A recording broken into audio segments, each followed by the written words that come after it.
Isang malakas at matinis na tunog ang pumunit sa masayang himig ng musika, parang tunog ng isang higanteng buto na nabali.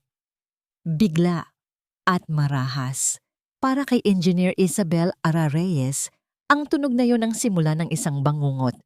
Nakatayo siya sa entablado, sa ilalim ng matinding sikat ng araw, katabi ang mga pinakamakakapangyarihang tao sa syudad. Ang hangin ay amoy bagong pintura at tagumpay. Ilang segundo lang ang nakalipas. Halos maiyak siya sa sobrang pagmamalaki habang pinagmamasdan ang tulay ng pag-asa. Ang kanyang obra maestra, ang kanyang pangarap, ang proyektong pinagbuhusan niya ng dugo at pawis sa loob ng 3 taon. Ito dapat ang pinakamasayang araw ng kanyang buhay. Ngunit ang tunog na yon ay sinundan ng isa pang ingay. Isang sigaw, isang tinig ng isang lalaki na puno ng desperasyon. Tumigil kayo! Niloloko nila kayong lahat!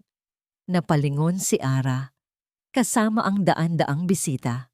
Mula sa gilid ng entablado, isang lalaking marungis ang damit at magulo ang buhok, ang pilit na kumakawala sa mga security guard.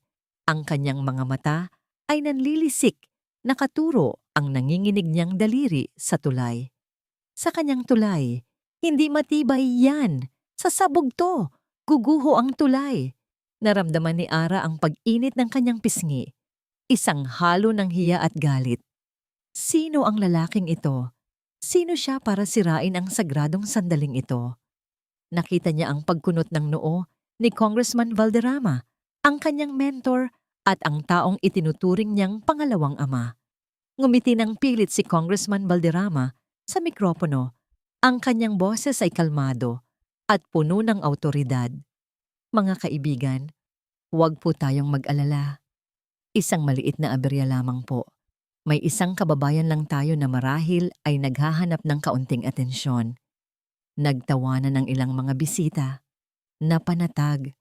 Bumalik ang tingin ni Ara sa lalaki na ngayon ay pinipilit ng ilayo ng mga gwardiya. Patuloy pa rin ito sa pagsigaw. Ang kanyang mga salita ay parang lason na kumakalat sa hangin. Magnanakaw. Tinipid ninyo ang materyales. Mamamatay tayong lahat dito. Napailing na lang si Ara. Isang baliw. Isang inggit na gustong sirain ang magandang bagay na binuo niya para sa syudad. Naghahanda na siyang ngumiti muli sa mga tao para ipakita na hindi siya apektado. Ngunit bigla, may naramdaman siyang kakaiba. Isang bahagyang pagyanig sa ilalim ng kanyang mga paa. Hindi ito galing sa mga nagsisigawang tao. Iba ito, mas malalim. Galing mismo sa puso ng tulay. Napatingin siya sa sementadong sahig ng entablado, sa mismong tulay na kanyang idinisenyo. At doon niya ito nakita. Isang manipis na guhit, parang isang hibla ng buhok na itim, gumagapang sa perpektong kulay abo ng semento. Hindi. Imposible. Kinurap ni Ara ang kanyang mga mata. Baka guni-guni lang niya. Bunga lang ng stress, ngunit hindi ito nawala.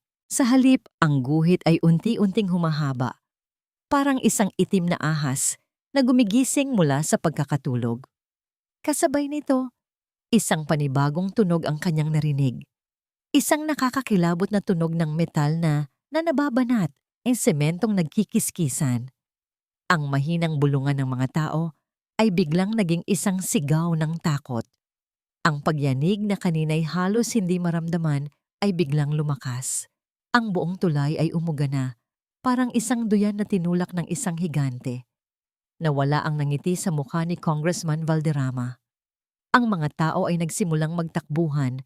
Ang kanilang mga sigaw ay humalo sa ingay ng tulay na unti-unting namamatay. Ngunit si Ara ay hindi makagalaw. Ang kanyang mga paa ay parang nakadikit sa semento. Ang kanyang mga mata ay nakatitig sa lamat na ngayon ay malinaw na sa lahat. Ito ay bumibitak, lumalawak, at sa bawat segundo, winawasak nito hindi lang ang tulay, kundi pati na rin ang kanyang buong mundo. Ang mahigpit na pagkakahawak sa braso niya ay kasing tigas ng bakal. Para kay Miguel Miggy Cruz, ang sakit ay pamilyar.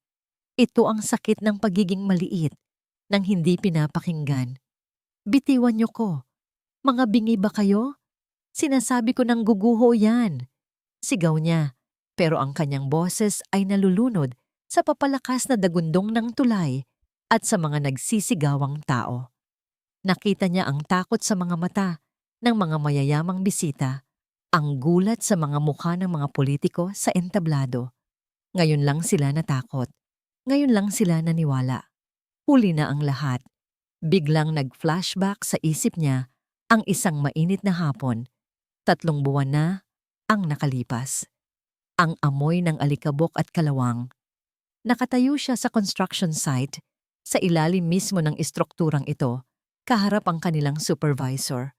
"Sir, hindi po pwedeng gamitin to," sabi ni Miggy. Hawak ang isang piraso ng rebar na halatang kinakalawang na. "Manipis na po ito. Delikado po sa pundasyon." Tumawa lang ang supervisor, isang malaking lalaki na may tiyang bilog na parang bola. Miggy, huwag ka nang magmarunong. Engineer ka ba? Sumunod ka na lang. Yan ang pinapagamit sa atin. Yan ang gagamitin natin. Masyado kang maraming tanong. Pero sir, buhay ng tao ang nakasalalay dito. Giit niya. Biglang nawala ang nangiti ng supervisor. Buhay mo ang isipin mo. Gusto mo bang mawala ng trabaho? May pamilya kang binubuhay, di ba? Tumahimik ka na lang at magtrabaho. Hindi siya tumahimik. Kinabukasan, sinubukan niyang muli.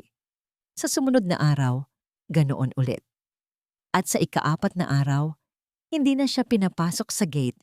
Tinanggal na siya sa trabaho. Walang palipaliwanag. Ang alaalang iyon ang nagbigay sa kanya ng lakas.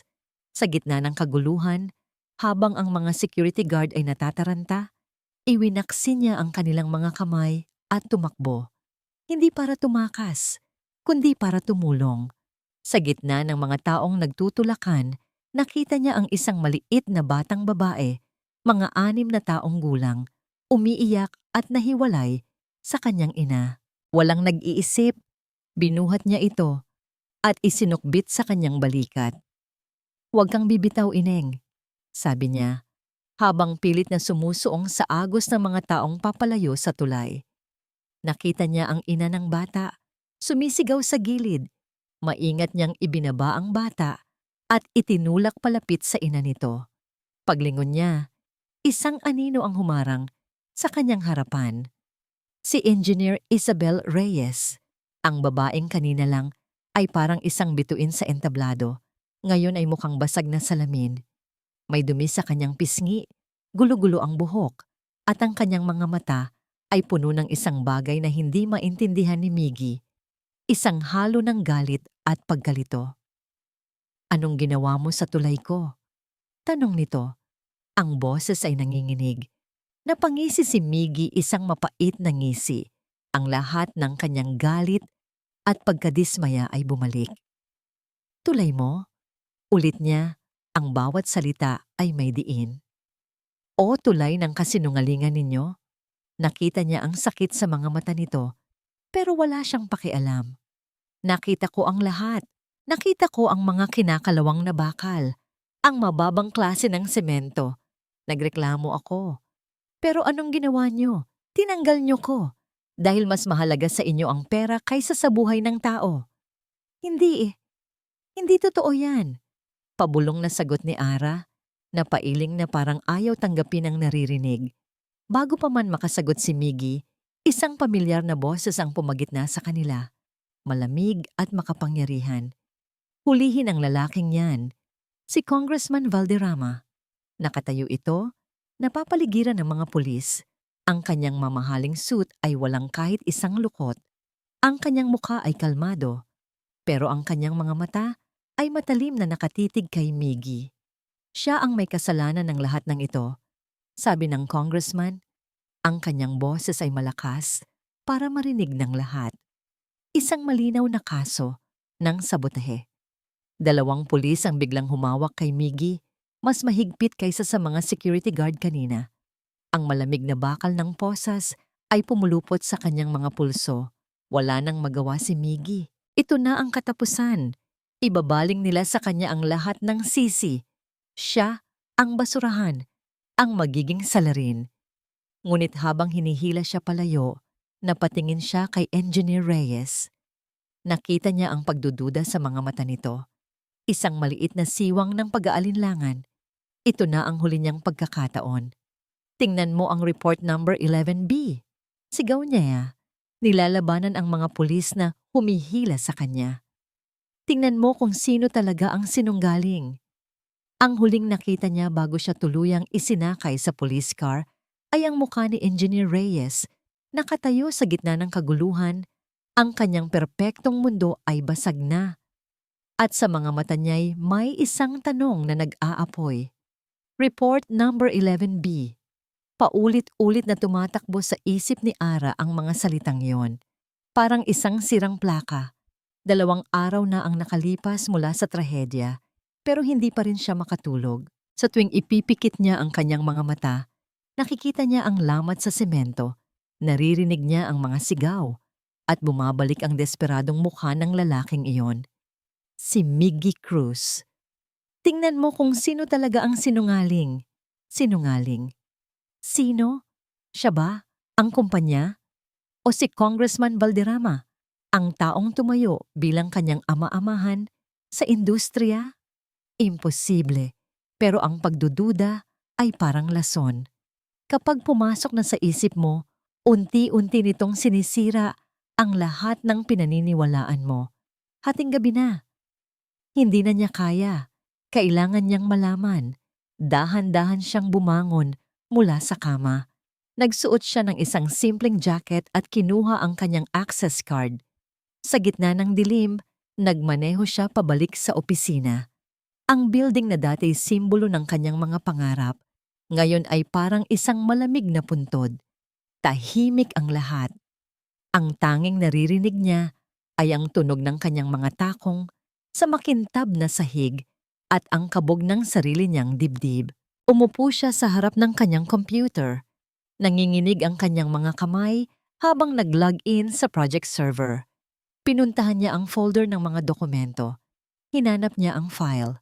Report 11B, Request for Material Substitution. Nag-click siya. Bumukas ang dokumento. Isang standard na form. Isang request para palitan ang brandan ng structural steel na gagamitin sa ilang critical sections ng tulay. Ang rason na nakalagay, budget realignment. Normal lang ang mga ganito. Minsan nangyayari. Pero ang mga mata ni Ara ay napako sa ilalim ng pahina. Sa pirma. Angry Ricardo Reyes, ang pangalan ng kanyang ama. Matagal niya itong tinitigan. Kabisado niya ang bawat kurba ng pirma ng kanyang tatay. Ang matulis na OR sa Reyes. Ang bahagyang pagkiling ng mga letra. Pero ang pirma na nasa screen, iba. Ang AR ay masyadong bilog. Ang dulo ng S ay masyadong mahaba. Hindi ito pirma ng kanyang ama. Sigurado siya. Kinabukasan, nagpumilit siyang makipagkita kay Congressman Valderrama. Sa opisina nito, na napapalibutan ng mga mamahaling libro at parangal, sinubukan niyang maging kalmado. Congressman, Sir, may nakita po ako sa mga files. Simula niya siya. Pilit na pinapakalma ang kanyang boses. Yung report 11B po, medyo naguluhan lang po ako.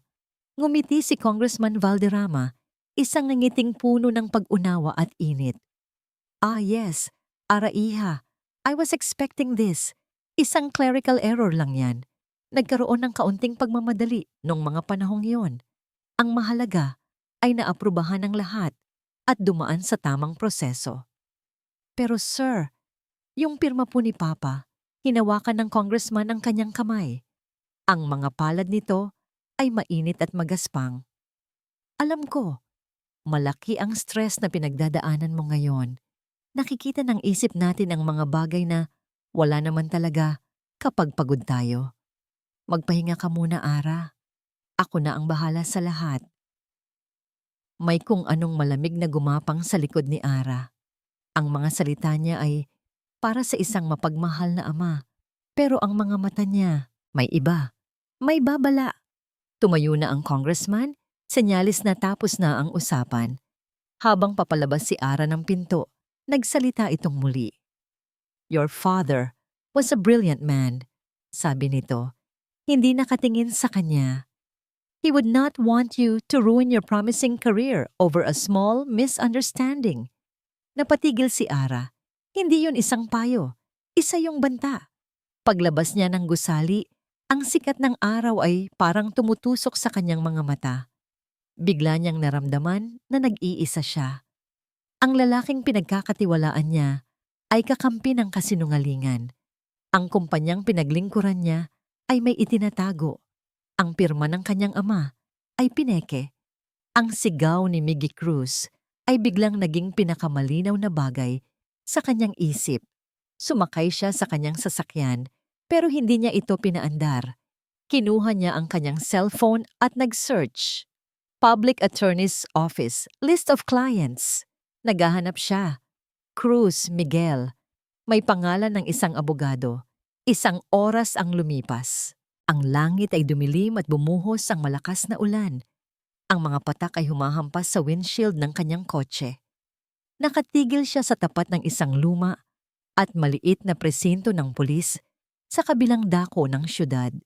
Pinatay niya ang makina. Sa gitna ng malakas na ulan, pinanood niya ang mga taong naglalakad, ang mga ilaw ng sasakyan na dumadaan. Huminga siya ng malalim. Handa na siyang marinig ang katotohanan, kahit gaano pa ito kasakit. Hihintayin niya ang abogado ng lalaking inakala niyang kaaway niya. Ang tunog ng susi sa seradura ng selda ang gumising kay Miggy. 2 araw na siyang nakakulong dito. 2 araw ng pakikinig sa mga tawanan ng pulis, pagkain ng malamig na kanin, at pagtitig sa maruming kisame. Inaasahan niyang ang kanyang public attorney ang papasok. Ngunit ang taong tumayo sa harap niya, sa likod ng mga rehas na bakal, ay ang huling taong inaasahan niyang makita sa lugar na ito, si Engineer Isabel Reyes. Hindi na siya mukhang basag na salamin. Maayos na ang kanyang buhok at nakasuot siya ng malinis na damit. Pero ang mga mata niya, mayroon pa ring bakas ng kaguluhan. "Pinalaya na kita. May nagpiyansa." Sabi nito, ang boses ay mahina at walang emosyon. Hindi kumibo si Miggy habang binubuksan ng pulis ang selda. Naglakad siya palabas, lumagpas sa babae na parang hindi ito nakita. May kung anong kumukulo sa loob niya. Anong laro ito? Pinalaya siya para ano? Para patahimikin?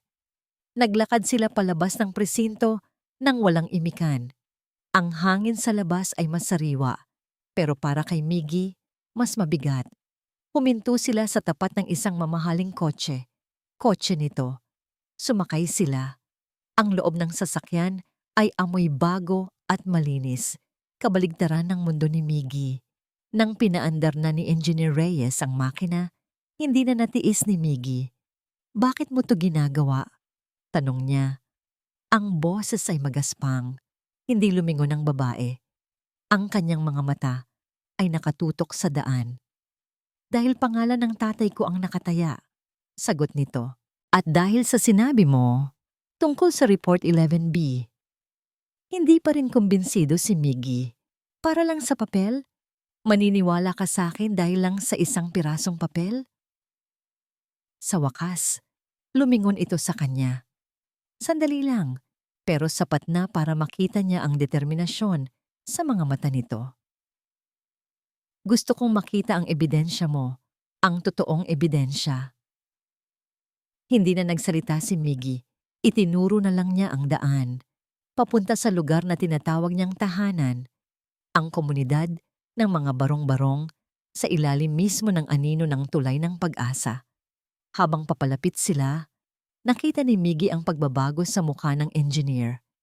Ang kanyang mga mata ay nanlalaki habang pinagmamasdan ang mga dikit-dikit na bahay na gawa sa yero at tira-tirang kahoy. Ang mga batang naglalaro sa putikan, ang mga asong paggalagala. Huminto ang kotse, bumaba sila. Agad silang pinagtinginan ng mga tao. Bumati ang ilan kay Miggy habang tinitingnan naman nila si Ara mula ulo hanggang paa. "Dito?" sabi ni Miggy at pinangunahan niya ito papasok sa isang maliit na eskinita. papunta sa kanyang barong-barong. Sa loob, simple lang ang lahat. Isang papag, isang maliit na mesa, at sa isang sulok, isang kahon na maingat na tinakpan. Lumuhod si Miggy at binuksan ito. Kinuha niya ang isang piraso ng hollow block. Mukha itong normal. Iniabot niya ito kay Ara. Nag-alinlangan ito sandali bago kunin. "Hawakan mo," sabi ni Miggy. At sa isang mabilis na kilos, sinuntok niya ito ng hindi masyadong malakas. Ang hollow block ay naging buhangin sa mga kamay ni Ara. Nagkalat ang mga piraso nito sa sahig. Napasinghap ang babae, nakatingin sa alikabok sa kanyang mga palad. "Ganyan katibay ang tulay mo," sabi ni Miggy. Ang kanyang boses ay puno ng pait. Biglang may kumatok sa kanilang pinto. Isang matandang babae, si Aling Nita. "Miggy, iho," sabi nito. Nakangiti. "Salamat ulit sa pagligtas mo sa apo ko, ha? Utang namin sa iyo ang buhay namin." Napatingin si Aling Nita kay Ara. "Ma'am, pasensya na po sa abala." "Walang anuman po." Mabilis na sagot ni Ara, at sa unang pagkakataon, nakita ni Miggy ang isang bagay na totoo sa mukha nito. Hiya. Nang makaalis na si Aling Nita, isang mahabang katahimikan ang namagitan sa kanila. Kumuha si Miggy ng 2 baso at nagsalin ng kape mula sa isang termos. Iniabot niya ang isa kay Ara. Tinanggap nito. Uminom sila sa gitna ng katahimikan. "Hindi lahat ng nasa taas ay masama," biglang sabi ni Ara na parang binabasa ang isip ni Miggy. "At hindi lahat ng nasa baba ay walang alam." Tumango si Miggy. Isang maliit na senyales ng pag-unawa. Marahil ay pwede silang magtulungan. Ngunit ang sandaling iyon ay biglang nabasag. Isang batang lalaki ang humahangos na pumasok sa nakabukas na pinto ni Miggy. "Kuya Miggy! Kuya Miggy! May mga lalaki!" Sigaw nito, hingal na hingal at takot na takot. Sinusukat nila yung mga bahay. Sabi nila, gigibain daw. Agad na napatayo si Miggy. Ang tasa ng kape ay halos mabitawan. Sumunod sa kanya si Ara palabas. Sa labas, ang tahimik nilang komunidad ay puno na ng tensyon. Isang grupo ng mga lalaking nakaunipormeng asul na walang anumang logo ng kumpanya o gobyerno ang may dalang mga panukat at clipboard. Pinamumunuan sila ng isang pamilyar na mukha, ang supervisor na nagtanggal kay Miggy sa trabaho. "Hoy! Anong ginagawa ninyo dito?" Sigaw ni Miggy papalapit sa grupo. Humarap ang supervisor, isang mapanuyang ngiti ang gumuhit sa kanyang labi.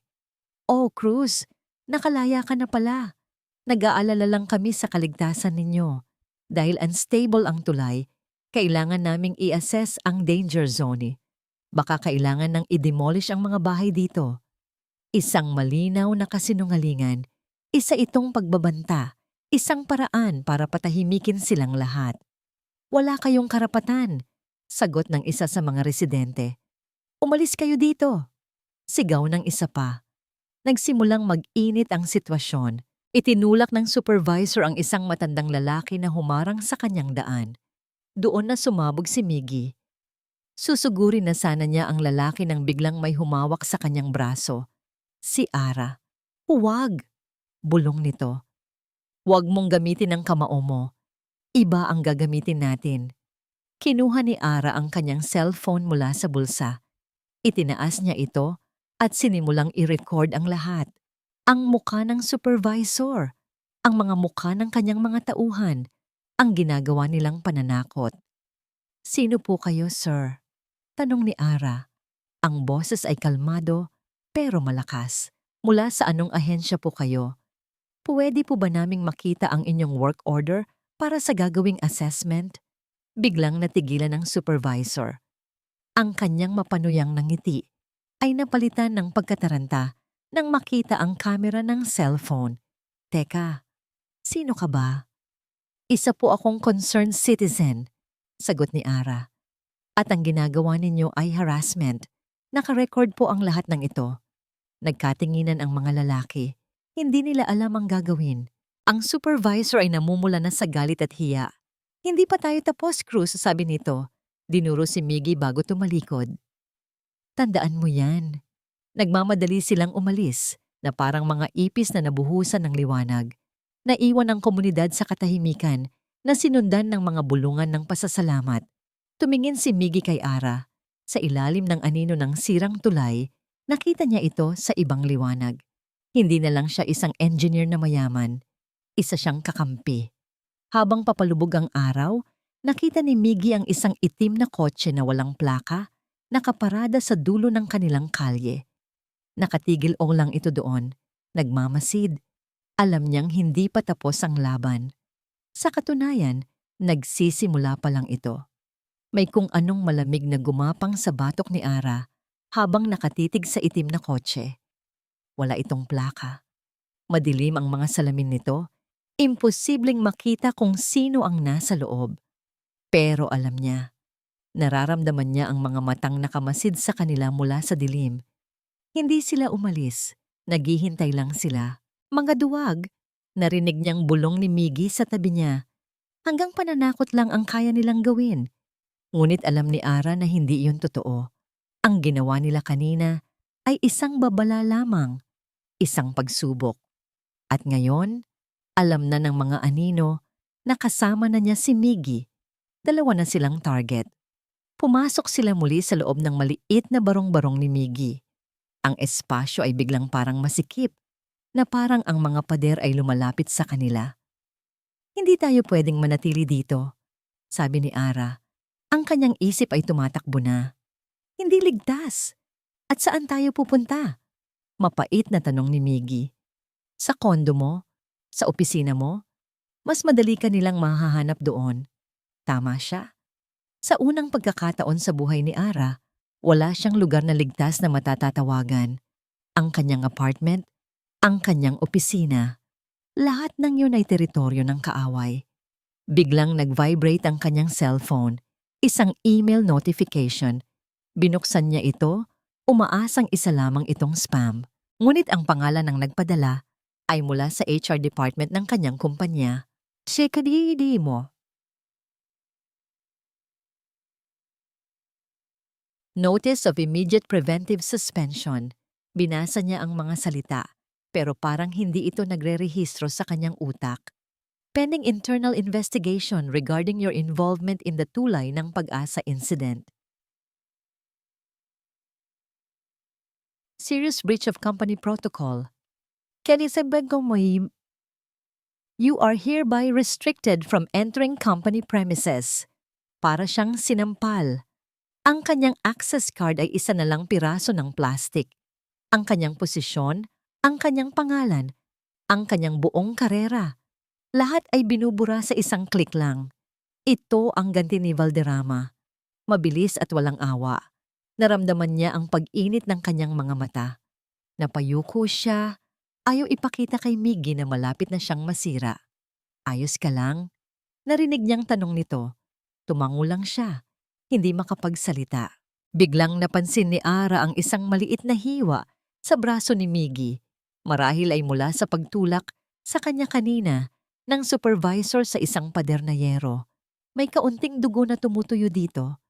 May sugat ka, sabi niya. Ang kanyang boses ay nanginginig. Ito ang kailangan niya. Isang bagay na pagtutuunan ng pansin maliban sa sarili niyang gumuguhong mundo. Wala to. Galos lang. Hindi. Baka maimpeksyon yan. Bago pa man makaprotesta si Miggy, kinuha na ni Ara ang maliit na first aid kit mula sa kanyang kotse. Bumalik siya at umupo sa tabi nito sa isang maliit na bangko. Dahan-dahan niyang nilinisan ang sugat gamit ang bulak at alkohol. Natahimik si Miggy. Pinanood lang siya nito. Naramdaman ni Ara ang titig nito sa kanya. Naramdaman niya ang init na nagmumula sa balat nito. Ang kanyang mga daliri na sanay humawak sa mga blueprints sa T-square, ngayon ay maingat na dumadampi sa magaspang at makalyong balat ng isang construction worker. Nang ilalagay na niya ang band-aid, ang kanyang kamay ay dumapo sa kamay nito. Isang kuryente ang dumaloy sa kanilang dalawa. Bigla, ang maliit na espasyo ay hindi na lang masikip. Ito ay naging intimate. Napatingala si Ara at sinalubong ang mga mata ni Miggy. Sa malapitan, nakita niya ang pagod sa mga ito, pero nakita rin niya ang isang bagay na hindi niya napansin kanina. Isang klase ng katatagan, isang klase ng dignidad. Hindi kita iiwan sa laban na to, bulong ni Ara. Hindi niya alam kung saan nanggaling ang mga salitang yon. Tumango si Miggy. Alam ko, ang kanilang mga mukha ay ilang pulgada na lang ang layo. Ngunit binasag ni Ara ang sandali. Tumayo siya. Kailangan nilang mag-isip. Kailangan nilang gumawa ng plano. Paano? Paano nila lalabanan ang isang taong kayang burahin ang iyong buong buhay sa isang email lang? Kailangan nila ng isang bagay na hindi kayang itago. Isang bagay na hindi kayang i-delete. Isang bagay na totoo. At bigla, parang isang kidlat na tumama sa kanyang isip. Ang nakaraan. Ang tatay ko, sabi niya, napalingon kay Miggy. Mayroon siyang journal, isang lumang logbook kung saan niya isinusulat ang lahat tungkol sa mga proyekto niya. Itinago niya iyon sa luma naming bahay, sa probinsya. Isang bagong kislap ng pag-asa ang sumilay sa mga mata ni Ara. Kung may ebidensya man laban kay Valderrama na hindi niya kayang sirain, nandoon yon. Handa na silang umalis. Mayroon na silang bagong misyon. Ngunit nang sumilip si Ara sa maliit na siwang ng bintana, nandoon pa rin ito. Ang itim na kotse, nakatigil, nagmamasid, parang isang buwitre na nag-aabang sa mamamatay nitong biktima. Ang daan patungo sa probinsya ay tila isang mahabang pasilyo ng kadiliman na walang katapusan. Sa bawat kanto, sa bawat liwanag ng poste na aming nadadaanan, tinitingnan ko ang rear view mirror. Wala na ang itim na kotse, pero ang pakiramdam na may sumusunod sa amin ay hindi nawawala. Nakatitig lang si Miggy sa bintana. Tahimik na pinagmamasdan ang mga punong nagdaraan. Paminsan-minsan, tumitingin siya sa akin. Marahil ay tinitiyak kung kaya ko pa. Sa totoo lang, hindi ko na alam. Ang tanging nagpapanatili sa aking gising ay ang galit at ang determinasyong malaman ang totoo. Narating namin ang lumang bahay sa Bulacan bago magbukang liwayway. Ang amoy ng tuyong dahon at malamig na simoy ng hangin ang sumalubong sa amin. Ang bahay na ito, na dating puno ng tawanan at amoy ng nilulutong almusal ni Papa, ngayon ay parang isang kalansay na lamang ng nakaraan. Dito ba yon? Tanong ni Mig, habang tinitingnan ang lumang gate na kinakalawang na. Dito ako lumaki, sagot ko. Dito itinago ni Papa ang lahat ng mga alaala niya. Pumasok kami sa loob. Maalikabok ang sahig at ang mga muebles ay natatakpan ng puting tela na parang mga multo sa gitna ng dilim. Umakyat kami sa maliit na attic, ang lugar kung saan madalas magkulong si Papa kapag may tinatapos siyang disenyo. Hinalughog namin ang mga lumang kahon, may mga blueprints, mga lumang calculator at mga litrato namin noong bata pa ako. Bawat gamit na mahawakan ko ay nagpapabigat sa aking dibdib. Ara, tingnan mo to, tawag ni Miggy. Nasa isang sulok siya, may hawak na isang maliit na kahon na gawa sa nara. May susi itong nakasabit sa gilid. Binuksan ko ito nang may nanginginig na mga kamay. Sa loob, nakahiga ang isang lumang talaarawan, ang logbook ni Papa. Umupo ako sa sahig. Hindi alintana ang alikabok. Sinimulan kong basahin ang mga huling pahina.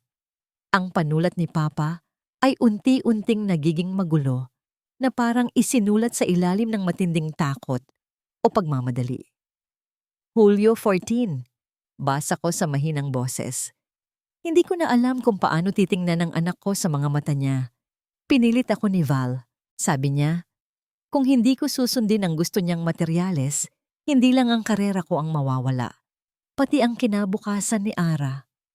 Naramdaman ko ang pag-init ng aking mga mata. Isang butil ng luha ang pumatak sa lumang papel na naging sanhi ng paglabo ng tinta. Para sa pangarap ko, sinira ko ang prinsipyo ko, pero hindi ko hahayaang magpatuloy ito. Kung may mangyari man sa akin, ang lahat ng katotohanan ay nasa isang ligtas na lugar. Napahikbi ako. Ang lalaking idolo ko, ang lalaking itinuring kong bayani, ay nabuhay sa ilalim ng anino ni Valderrama. Hindi siya namatay sa simpleng sakit sa puso. Namatay siyang may dalang mabigat na pasanin. Naramdaman ko ang isang mainit na kamay sa aking balikat. Si Miggy. Hindi siya nagsalita, pero ang bigat ng kanyang kamay ay nagbigay sa akin ng lakas na hindi ko inaasahan. Isang tahimik na pangako na narito siya para sa akin. May isa pang nakasulat sa dulo. Sabi ni Miggy, itinuro ang huling pangungusap sa pahina. Warehouse 7. Resibo ng katotohanan. Napatigil ang tibok ng puso ko. Warehouse 7. Iyon ang lumang bodega ng kumpanya na matagal nang inabandon sa gilid ng pantalan. Kailangan nating pumunta doon. Determinadong sabi ko, habang pinapahid ang aking mga luha. Tumayo kami para umalis, ngunit biglang bumasag sa katahimikan ang tunog ng aking cellphone. Sa screen, ang pangalang lumabas ay nagpabilis ng aking kaba. Congressman Valderrama. Nagkatinginan kami ni Miggy. Nag-aalinlangan ako pero pinindot ko ang answer button. Ara anak, ang boses ng congressman ay kasing tamis ng pulot, pero kasing lamig ng yelo. Nasaan ka? Nag-aalala ako sa'yo. Bakit bigla kang nawala sa syudad? Hindi ako makapagsalita. Ang lalamunan ko ay tuyong-tuyo. Alam mo, Ara, ang mga lumang bahay sa probinsya ay madaling masunog sa ganitong panahon. Patuloy niya. At sa pagkakataong ito, wala nang pagtatago ang banta sa kanyang boses. May nahanap ka bang interesting sa atik ng papa mo? Napatingin ako sa labas ng bintana. Sa ibaba, sa madilim na kalsada sa tapat ng aming bahay, nakaparada ang itim na kotse. Nakabukas ang mga ilaw nito na parang mga mata ng isang hayop na handang sumunggab. Ang amoy sa loob ng Warehouse 7 ay amoy ng kalawang at pagkatalo. Bawat hakbang namin sa madilim na pasilyo ay umaalingaw-ngaw na parang sinasabi sa aming bumalik na kami. Hawak ni Ara ang kanyang cellphone, ang liwanag nito ay nagsisilbing gabay namin sa mga nakatambak na bakal at sako ng semento.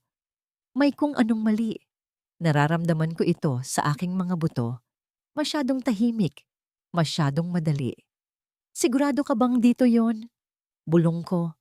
Ang aking mga mata ay pilit na gumagala sa kadiliman. Sabi sa journal ni Papa, dito niya itinago. Sagot ni Ara, ang boses ay puno ng pag-asa. Isang pag-asa na hindi ko maramdaman. Para sa kanya, ito ay isang puzzle na kailangan lang buuin. Para sa akin, ito ay isang bitag na naghihintay lang magsara. Narating namin ang isang maliit na opisina sa dulo ng bodega. Nakabukas ang pinto. Pumasok si Ara. Sumunod ako, ang aking katawan ay laging handa sa anumang panganib. Wala namang tao, sabi niya, habang binubuksan ang mga drawer ng isang lumang metal na filing cabinet. At sa sandaling iyon, isang nakakasilaw na liwanag ang bumuhos sa buong bodega. Napapikit ako. Nang imulat ko ang aking mga mata, hindi na kami dalawa lang. Mula sa likod ng mga estante, mula sa mga anino, lumabas ang mga lalaki. Marami sila. At sa gitna nila, nakatayo sa may pintuan ng opisina, ay si Congressman Valderrama. Ang kanyang ngangiti ay kasing lapad ng kanyang tagumpay. Game over, sabi niya. Ang kanyang boses ay kalmado at mapanlait. Hinila ko si Ara sa likuran ko. Huli na ang lahat. Alam na nila. Simula't simula pa lang, pinapanood na nila ang bawat galaw namin. Ang journal, ang bahay sa probinsya, lahat ay parte ng kanilang plano. Napakagaling mo talagang aktres, Arara. Sabi ni Valderrama, pumapalakpak ng dahan-dahan. Pero mas magaling ang scriptwriter ninyo, ang tatay mo. Siya mismo ang nagsabi sa akin kung saan niya itinago ang lahat. Bago siya magpahinga. Naramdaman ko ang pag-igting ng katawan ni Ara sa likod ko. Ang sakit ng katotohanan yon ay mas masahol pa sa anumang suntok. Pero wala nang oras para sa sakit. Kailangan naming makatakas. Tumingin ako sa paligid. Isang bintanang basag sa likuran ng opisina. Iyon lang ang aming daan. Pero hindi kami parehong makakatakas. Kinuha ko ang isang bagay mula sa aking bulsa. Isang maliit, itim na USB drive. Ito ang sarili kong resibo ng katotohanan. Mga kopya ng mga litrato, mga pangalan, mga petsa na nakuha ko bago ako tanggalin sa trabaho. Ang aking insurance. Isiniksik ko ito sa kamay ni Ara. Ano to? Gulat niyang tanong. Wala nang oras para magpaliwanag. Sabi ko, ang aking mga mata ay hindi inaalis sa mga papalapit na tauhan ni Valderrama. Tumingin ako sa kanya. Sa huling pagkakataon. Takbo, Ara. Bago pa man siya makasagot, sumugod ako. Hindi para manalo, kundi para bumili ng oras. Sinuntok ko ang pinakamalapit na lalaki. Sumigaw ako. Nagwala. Naging isang bagyo ng galit at desperasyon. Ang gusto ko lang ay malikha ng sapat na kaguluhan para makatakas siya. Sa gilid ng aking mga mata, nakita ko siyang nag-aatubili. Nakita ko ang takot sa kanyang muka. Takbo! Sigaw kong muli. At sa wakas, tumakbo siya. Tumalon siya palabas ng basag na bintana at nawala sa kadiliman ng gabi. Isang matigas na bagay ang tumama sa aking likod. Bumagsak ako sa sahig. Naramdaman ko ang sakit, ang paghila sa aking mga braso at ang paggapos dito sa aking likuran. Nang iangat ko ang aking ulo, nakita ko ang mukha ni Valderrama. Nakatingin sa akin na parang isang basura. Habang kinakaladkad nila ako palabas, papunta sa isang van, nakita ko sa cellphone ng isa sa mga goons ang isang breaking news report. Ang mukha ko. Ang mukha ko ay nasa lahat ng screen. Miguel Cruz, ang utak sa likod ng pagpapasabotahe sa tulay ng pag-asa, nahuli na ng mga awtoridad. Tinawag nila akong economic terrorist. Sa loob ng madilim na van, habang papalayo kami, wala na akong maramdaman kundi ang bigat ng pagkatalo. Nabigo ako. Nabigo ko ang aking komunidad. Nabigo ko siya. Samantala, sa isang madilim na eskinita, ilang blok ang layo, nakatayo si Ara. Nanginginig, nag-iisa. Tinitingnan niya ang balita sa bintana ng isang maliit na tindahan. Pinapanood niya ang pag-aresto sa akin. Ang mukha kong duguan ay ipinapakita sa buong bansa. Sa TV screen, si Congressman Valderrama ay ini-interview. Ang kanyang mukha ay puno ng pekeng pag-aalala at pagiging bayani. Isang tagumpay para sa hustisya, sabi niya sa mga reporter. Hindi natin hahayaang sirain ng mga teroristang tulad niya ang mga pangarap ng ating syudad. Naramdaman ni Ara ang pagbagsak ng kanyang mga tuhod. Napasandal siya sa malamig na pader. Ang kanyang paghinga ay mababaw at putol-putol. Wala na. Ang kanyang pangalan, dinungisan. Ang kanyang karera, winasak. Ang kanyang ama, isang biktima na ginawang kasangkapan.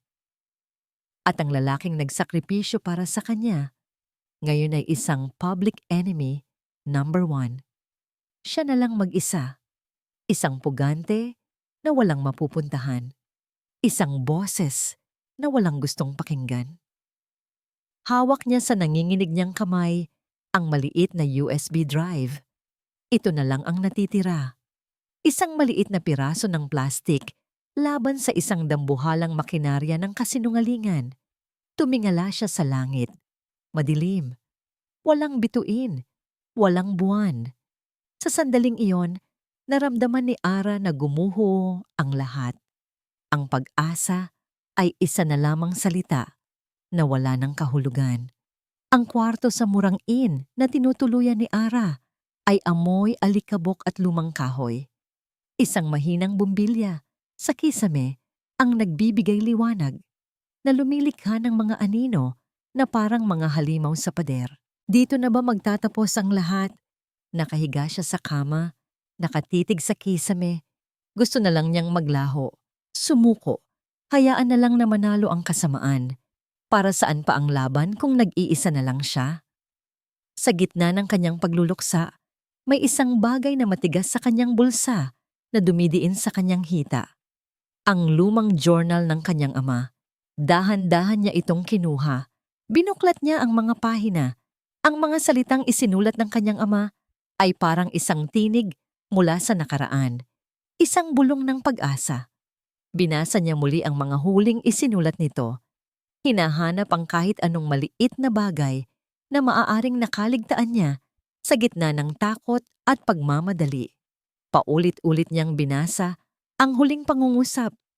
Ang tunay na pundasyon ay nasa puso ng disenyo. Pundasyon, puso, disenyo. Ano ang ibig sabihin nito? Bigla, parang isang kidlat na gumuhit sa kanyang isip. Isang alaala. Noong bata pa siya, ipinagmamalaki sa kanya ng kanyang ama ang isang bagay na pinakamahalaga dito bukod sa kanya. Ang scale model ng tulay ng pag-asa.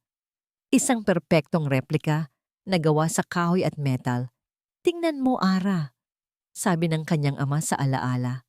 Dito sa gitnang haligi, ito ang puso ng buong tulay. Kung matibay ang puso, matibay ang lahat.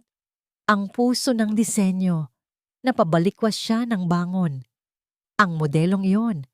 Matagal na itong idinonate ng kanyang ama sa library ng dati nitong universidad. Isang lugar na pampubliko. Isang lugar na hindi kailanman maiisip ni Valderrama na halughugin. Ito na. Ito na ang huling pamana ng kanyang ama. Ang kanyang huling pagkakataon. Kinabukasan, nagsuot siya ng isang malaking hoodie, salamin, at baseball cap. Nagmukha siyang isang ordinaryong estudyante. Ang kanyang puso ay kumakabog ng malakas habang naglalakad siya sa pasilyo ng universidad, isang lugar na dati madalas niyang pasyalan kasama ang kanyang ama. At nandoon ito, sa gitna ng library, sa loob ng isang glass case, ang obra maestra ng kanyang ama. Nagpanggap siyang isang estudyante na humahanga sa disenyo. Naghintay siya ng tamang tiyempo. Nang walang nakatingin, maingat niyang binuksan ang takip ng glass case na hindi naman nakalock. Ang kanyang mga kamay ay nanginginig habang hinihipo ang maliit na tulay. Hinanap niya ang gitnang haligi, ang puso. Ginalaw niya ito, maluwag. Dahan-dahan niya itong inangat. Sa ilalim nito, may isang maliit na butas. At sa loob ng butas na yon, may isang maliit na metal na canister. Kinuha niya ito at mabilis na isinara ang lahat. Naglakad siya, hindi tumakbo, palabas ng library. Nang makarating siya sa isang ligtas na lugar, sa isang banyo, binuksan niya ang canister. Sa loob, isang maliit na rolyo ng microfilm. Nang gabing iyon, sa tulong ng isang lumang microfilm reader sa isang public library sa kabilang syudad, nakita ni Ara ang lahat. Ang orihinal na blueprint na may pirma ng kanyang ama, ang mga pekeng kontrata na may mas mababang kalidad ng materyales, at ang pinakamatinding ebidensya sa lahat, isang audio recording, isang pag-uusap sa pagitan ng kanyang ama at ni Congressman Valderrama. Rick, kailangan nating gawin to. Para sa kinabukasan ng proyekto, para sa kinabukasan mo, sabi ng boses ni Valderrama sa recording. Val, mali ito. Sagot ng basag na boses ng kanyang ama. Hindi ko kayang isakripisyo ang kaligtasan ng mga tao para sa pera. Kung hindi ka susunod, sisiguraduhin kong hindi ka na makakapag-practice bilang engineer habang buhay. At si Ara, ayokong isipin kung anong pwedeng mangyari sa scholarship niya. Banta ni Valderrama. Hawak na niya ang lahat. Ang resibo ng katotohanan. Habang naglalakad siya palabas, nakita niya sa isang TV sa isang restaurant ang isang anunsyo. Magkakaroon ng isang malaking press conference si Congressman Valderrama bukas ng umaga para formal na i-anunsyo ang investigasyon laban kay Miggy Cruz at ang mga plano para sa pagbangon ng syudad. Napangiti si Ara sa unang pagkakataon sa loob ng maraming araw. Isang mapait at determinadong ngiti. Nag-aalok si Valderrama ng isang entablado at gagamitin niya ito. Isa lang ang pagkakataon niya para itama ang lahat. Ang ballroom ng isang grandiosong hotel ay puno ng mga kamera. mga kumikislap na ilaw, at mga nag-uunahang reporter. Sa entablado, sa likod ng isang podium na may selyo ng gobyerno, nakatayo si Congressman Valderrama. Mukha siyang isang bayani, isang tagapagligtas. Ang kanyang boses ay umaaling-awngaw sa buong silid, puno ng pekeng simpatiya at matatag na pangako. Hindi tayo magpapatinag sa harap ng terorismo, deklara niya. Ang tulay ng pag-asa ay muling babangon, mas matatag, mas matibay, isang simbolo ng ating hindi matitinag na diwa. Palakpakan, sa likod ng silid, nakatayo si Ara sa dilim. Ang kanyang puso ay dumadagundong na parang isang tambol sa digmaan. Nakasuot pa rin siya ng hoodie, ang kanyang mukha ay nakatago sa anino. Sa tabi niya ay isang batang cameraman, si Leo, na kanyang kinontak kagabi. Isang freelance journalist na naghahanap ng kanyang malaking break. Ibinigay niya rito ang kopya ng lahat ng ebidensya. Handa ka na. Bulong ni Leo, ang kanyang mga mata ay nagniningning sa kaba at pananabik. Tumango si Ara. Sa hudyat ko. At ngayon, patuloy ni Valderrama, nais kong ipakita sa inyo ang mga ebidensyang nagdidiin sa teroristang si Miguel Cruz. Iyon na ang hudyat. Ngayon na, sabi ni Ara. Dahan-dahan, nagsimula siyang maglakad pasulong, papalabas sa anino, at papasok sa liwanag. Ang mga tao ay nagsimulang mapansin siya. Ang mga bulungan ay kumalat na parang apoy sa tuyong damuhan. Sino yan? Teka, hindi ba yan si Engineer Reyes? Napatigil si Congressman Valderrama sa pagsasalita. Nakita niya si Ara. Sa isang iglap, nawala ang ngiti sa kanyang mukha. Napalitan ng gulat na mabilis niyang itinago sa likod ng isang maskara ng pagkainis. Miss Reyes, sabi niya sa mikropono, ang kanyang boses ay tumigas. Ano ang ginagawa mo dito? You are not welcome here. Hindi natinag si Ara. Nagpatuloy siya sa paglakad hanggang sa makarating siya sa paanan ng entablado. Ang lahat ng kamera ay nakatutok na ngayon sa kanya. Congressman, sabi ni Ara. Ang kanyang boses ay malinaw at matatag. Pinalakas ng adrenaline. May nakalimutan po kayo sa presentation ninyo. Tumawa si Valderrama, isang tawang pilit. Security! Palabasin ang babaeng ito. She is clearly unstable. Isa lamang siyang empleyadong may sama ng loob sa kumpanya. Ngunit bago pa man makalapit ang mga security guard, tumingin si Ara kay Leo. Tumango siya. Bigla, ang malalaking screen sa likod ni Congressman Valderrama na dapat sana'y magpapakita ng mukha ni Miggy ay biglang nag-iba ng imahe. Lumabas dito ang isang luma at sulat kamay na dokumento. Ang Report 11B, ang pekeng pirma ng kanyang ama. Natahimik ang buong silid. At pagkatapos, isang boses ang pumuno sa hangin. Isang boses na pamilyar sa lahat. Ang boses ni Valderrama mula sa nakaraan. Kung hindi ka susunod, sisiguraduhin kong hindi ka na makakapag-practice bilang engineer habang buhay.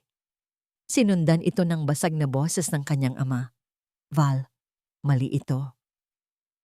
Ang mukha ni Congressman Valderrama ay namutla na parang isang papel. Ang kanyang bibig ay bumubukas at sumasara, pero walang salitang lumalabas. Ang kanyang maskara ay tuluyan ng nabasag. Ang recording ay nagpatuloy. Bawat salita ay isang pako sa kanyang kabaong. Ang mga reporter ay nagkakagulo. Ang kanilang mga kamera ay walang tigil sa pag-flash. Ang paghuhukom ay hindi na mangyayari sa korte. Nangyayari ito ngayon sa harap ng buong bansa. Nang matapos ang recording, isang nakabibinging katahimikan ang bumalot sa silid. Napatingin si Valderrama sa mga pulis na nagsimula nang umakyat sa entablado. Ang kanyang mga mata ay puno ng galit at pagkatalo. Tumingin siya kay Ara, isang tinging nangangako ng paghihiganti. Ngunit wala ng kapangyarihan ang kanyang mga mata. Sa gitna ng kaguluhan, isang pinto sa gilid ng ballroom ang bumukas. Mula dito, lumabas ang ilang mga pulis at sa gitna nila, Hindi na nakaposas ay si Miguel Miggy Cruz. Nagkatinginan sila ni Ara mula sa magkabilang dulo ng silid, sa gitna ng mga kumikislap na ilaw at nagsisigawang mga tao. Ang tanging nakikita nila ay ang isa't isa, isang tingin ng pasasalamat, ng respeto, at ng isang bagay na mas malalim pa. Ang hustisya ay dumating na. 6 na buwan ang lumipas. Ang hangin ay hindi na amoy alikabok at pagkawasak, kundi amoy ng basang semento at bagong pag-asa. Nakatayo ako sa construction site. Suot ang isang puting hard hat at hawak ang isang bagong set ng blueprints. Sa harap ko, ang mga pundasyon ng isang bagong tulay ay unti-unting nabubuo. Hindi na ito ang tulay ng pag-asa. Ang ipinangalan namin dito ay tulay ng katotohanan. Ang kaso laban kay Balderrama at sa mga kasabwat niya ay naging mabilis. Ang mga ebidensyang inilabas ko, kasama ang laman ng USB drive ni Miggy, ay hindi matatawaran. Sila ngayon ay nasa likod ng mga rehas, pinagdudusahan ang kasalanan ng kanilang kasakiman. Ang pangalan ng aking ama ay nalinis, at siya ay kinilala bilang isang bayani na nagsakripisyo para sa tama. Ako naman, sa isang hindi inaasahang pangyayari, ay binigyan ng pagkakataong pamunuan ang pagtatayo ng bagong tulay. Isang paraan ng paghingi ng tawad ng syudad. Isang paraan para muling buuin ang tiwalang nasira. Bawat bakal na inilalagay, bawat sako ng sementong ibinubuhos, tinitiyak kong nasusunod ang pinakamataas na pamantayan. Hindi na mauulit ang nakaraan. Engineer Reyes. Napalingon ako. Isang pamilyar na boses. Nakangiti. Lumapit sa akin si Miguel Cruz. Hindi na siya ang lalaking marungis na sumisigaw sa gitna ng gulo. Hindi na rin siya ang construction worker na walang boses. Ngayon, suot niya ay isang malinis na polo shirt. Siya na ang kinatawan ng kanilang komunidad na ngayon ay inilipat na sa isang mas maayos na relocation site na ipinaglaban niya. Miggy man, bati ni Ara. Isang ngiti ang sumilay sa kanyang mga labi. Ang ngiting iyon, para kay Miggy, ay mas maliwanag pa sa sikat ng araw. Mukhang matibay na yan. Biro niya. Tinuturo ang mga bagong pundasyon. Tumawa si Ara. Sinigurado ko. Bawat piraso, sinuri ko ng personal. Naglakad sila sa tabi ng construction site, sa lugar kung saan dating nakatayo ang tulay ng kasinungalingan. Tahimik sila ng ilang sandali, pinapanood ang mga trabahador, pinapakinggan ang tunog ng pag-unlad. Nagsimula tayo sa isang gumuhong tulay, sabi ni Miggy, huminto at humarap kay Ara. Tinitigan niya ito sa mga mata. Ang babaeng dati tinitingala niya lang mula sa malayo. Ang babaeng inakala niyang kaaway. Ang babaeng nagligtas sa kanya. Siguro, patuloy niya, pwede na tayong magtayo ng sarili natin ngayon. Hindi kailangang itanong ni Ara kung ano ang ibig niyang sabihin. Ang mga mata niya ay nagsasabi ng lahat. Sa 6 na buwan na lumipas, hindi lang mga bahay at tulay ang kanilang itinayo. Itinayo rin nila ang tiwala sa pagitan nilang dalawa. Ang respeto, ang pag-aalaga. Hinawakan ni Ara ang kamay ni Miggy. Sa isang kondisyon, sabi niya, may mapaglarong ngiti. Ngiti. Kailangan matibay ang pundasyon. Pinapangako ko, sagot ni Miggy. Gawa sa katotohanan at tiwala. Walang shortcut. Sa ilalim ng papalubog na araw, sa gitna ng mga balangkas ng isang bagong simula, ang engineer at ang construction worker ay nagtagpo sa gitna. Hinawakan ni Miggy ang pisngi ni Ara at dahan-dahan siyang hinalikan. Hindi ito isang halik ng pagsisisi o ng nakaraan.